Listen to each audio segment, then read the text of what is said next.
C'est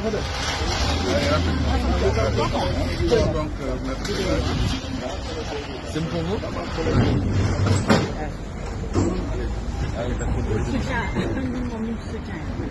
Alors, la Chambre d'instruction a prononcé ce jour un avis partiellement favorable à l'extradition de M.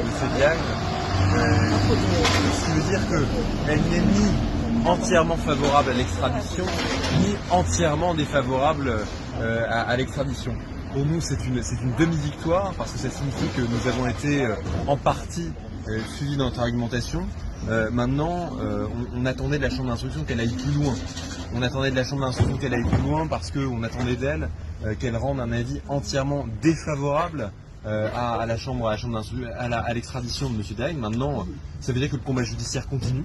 Nous venons à l'instant de former un pourvoi en cassation contre l'arrêt de la Chambre d'instruction.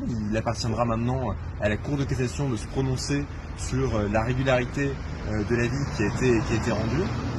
Je rappelle de toute façon que en matière d'extradition, c'est au gouvernement de prendre la décision en dernier ressort, en dernier recours, par le biais d'un décret, et que dans ce dossier, en fait, notre position n'a absolument pas évolué. C'est-à-dire que nous ne voyons pas, ni factuellement, ni juridiquement, les raisons pour lesquelles M. Diagne pourrait être de quelque façon que ce soit extradé au Sénégal, parce que les conditions pour un procès équitable ne sont absolument pas remplies. Et puis, de façon plus globale, on s'interroge aujourd'hui sur la cohérence de cet avis, parce que qu'est-ce que c'est dire un avis qui rend partiellement favorable à l'extradition? Ça veut dire qu'il y a une moitié qui est permise et une moitié qui ne l'est pas, peut-être une moitié de M. Diagne qui restera en France et puis l'autre au Sénégal. Ça interroge.